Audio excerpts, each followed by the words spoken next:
Hello everyone, my name is Dr. Smriti Ahuja and today through this video I will be discussing stages of proofreading a manuscript which will help the scholars to understand where to start their proofreading and how to proceed further. Basically, proofreading follows a multi-layered approach starting from stage 1 of structural editing, then moving to English language editing and ending with the formatting part. So stage 1 of structural editing takes place just after you have finished your first draft of your research manuscript. So the first component deals with presentation of information, which involves deleting your paragraphs or sentences or even moving your paragraphs to different locations, sometimes creating extra chapters as well. So let me explain this with few examples. Case 1, where you have inserted the background information but after the main argument. So background information should be placed just before the main argument of your thesis. Case 2, when you have mentioned the sequence of events but they are not following any logical order or any chronological order. While writing your review or narrative analysis, you can stick to a chronological order. It can be earliest to latest or it can be vice versa. Case 3, where you have inserted a very lengthy information or description in the introductory topic, but that should form actually the part of your main body. So in all these cases, you need to reorder your paragraphs or certain section so that they are placed at the appropriate location in your research manuscript. Then the second subcomponent is the organization, where you check that all the headings and subheadings are properly included and you have not missed that part. So this is how you can self-check whether you have introduced all the headings and the subheadings. For example, the introduction, it should contain first the basic information, then all the arguments, both supporting and against your topic. Whether you have mentioned the gap that you are going to bridge through your research, and you can end it with some general research question which will again drive your literature review. So while you are writing your literature review, there is always a tendency that you detract yourself, that you go haywire. So you need to stick to your main purpose of the thesis. So you need to check that you are not going off track while writing the research and review literature. Then comes the research question. Please check that you have mentioned all the hypotheses you are going to deal with. Then comes the crucial part of methodology, where you need to check that all the methods which you are mentioning, you have described their reliability and you have discussed why they are appropriate for your analysis.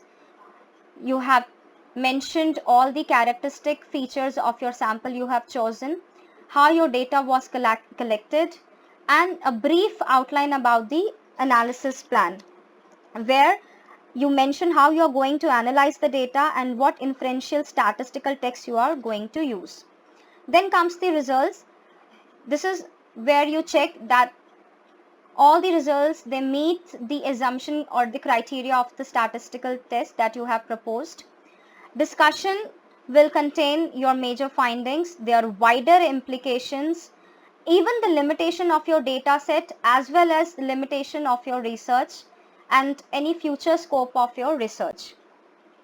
The conclusion part is basically the summary, where you can also refer to the research earlier identified in the literature review and how your research actually contributes to the field you have mentioned. The last component of structural editing deals with the clarity, where you check for any logical errors which you have made at various stages of your research manuscript. So this is how you can self-check at various stages whether you have committed your logical errors or not. So first is the thesis or the research manuscript. You check whether your thesis is relevant and everything is clearly defined, or the main purpose, it is not lost while writing your manuscript. Then the exposition, which deals with all the arguments you have put forth, they are all well researched and they are properly supported with evidence in your review of literature. And there is a clarity of relationship between your thesis and the arguments you are putting forth. The content, that all the topics are dealt with, all the explanation, they are adequate, The chapters are weighed correctly so that you have categorized the chapter. You can count for the word, you can go for the word count for each chapter, which you can plan on before starting the research. Then you can check for the superfluous content. It means any unnecessary detail which is actually just leading to the length of your word, but it is not value adding your research manuscript. So you need to remove that unnecessary and superfluous content. Then comes the organization part, where you make sure that all the tables, graphs, illustrations are well described, well captioned, and you have mentioned their resources as well. The tone deals with the part that every manuscript is pertaining to some audience. So you need to check the tone, you need to set the tone which is appropriate for your audience. Here you check whether you have included too many technical terms which are also called jargons. So have you used too many technical terms which makes it difficult for people to understand your research? So you need to eliminate them accordingly. Let's move to stage 2, which deals with language editing, and it is done after you have completed your final draft of your manuscript. It deals with line editing, which checks for English language for each and every line step by step, and here you look for correction in vocabulary, grammar, spelling errors. You also check for subject-verb agreements. Let's understand what is a subject-verb agreement. So subject-verb agreement means that subject always controls the verb or the form of the verb you are going to use. For example, here the subject is singular, so you need to put S with the verb in present tense, like this. Some more examples. When you are mentioning singular subject like he, she, it, you always use S with the verb in the present tense. When you are using plural subject, we do not use S in the present tense. I is always an exception. I is singular, but here we do not use S with the verb.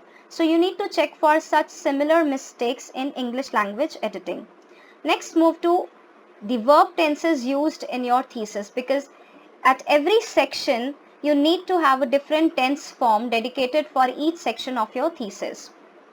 For example, the abstract can follow present simple and present perfect tense. Present simple is used for denoting the facts and general statements. Here are few examples given. Present perfect for recording past events which you need to mention, which are relevant to your research.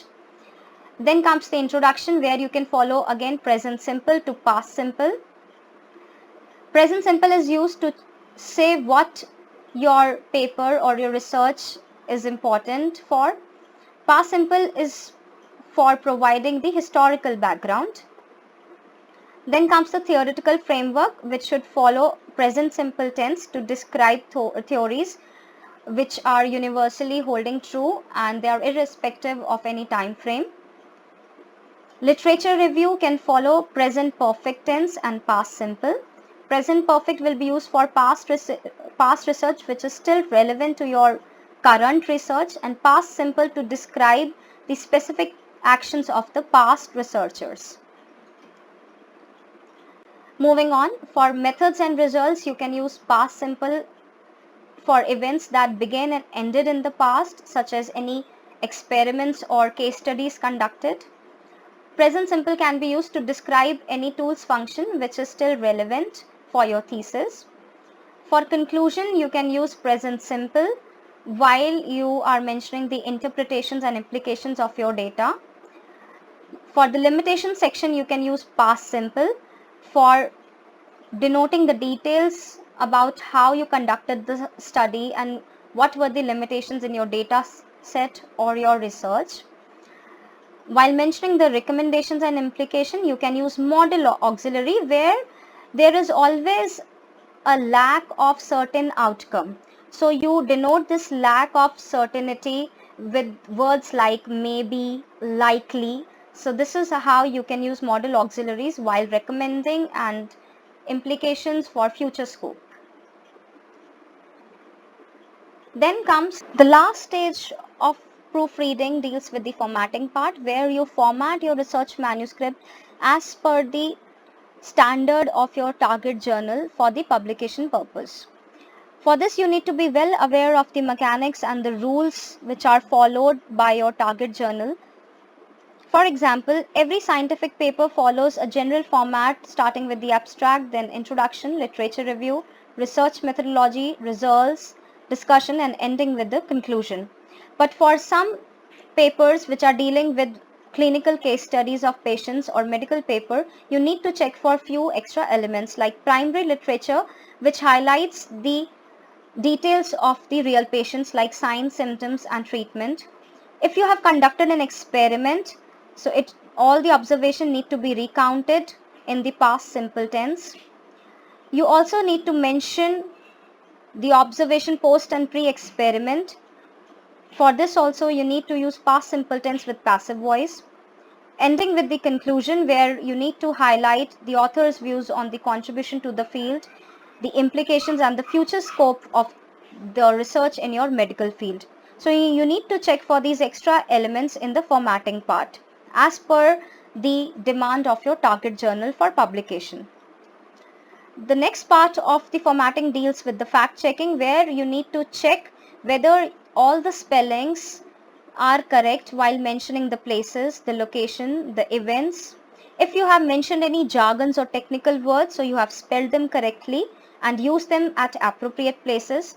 You also check all the references are adequate in your bibliography.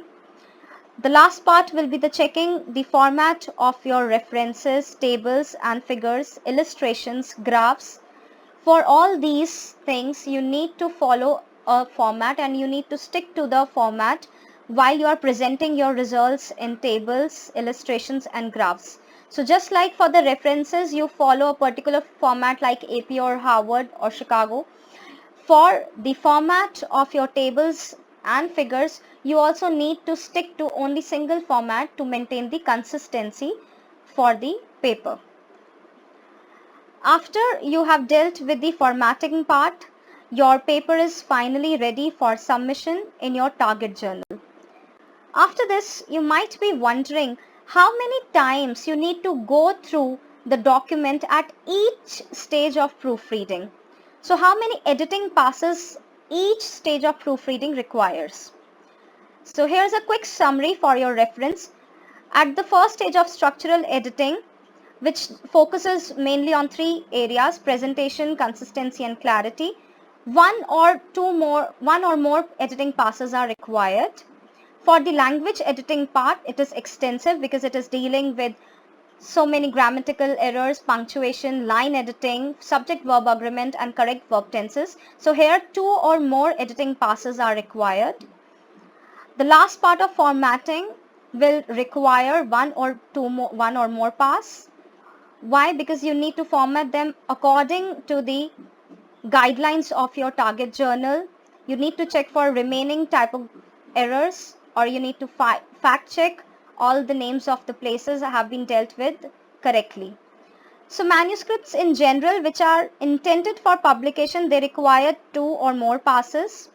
But manuscripts which are only used for internal purposes or personal purposes, they only require 1 or single pass. I hope you find the video useful, and I will come up with more informative content on proofreading in future. Till then, for any information, any assistance on proofreading services, please contact at the email ID mentioned. Also, please like, share and comment on our YouTube channel Learning with Chandan. Thank you.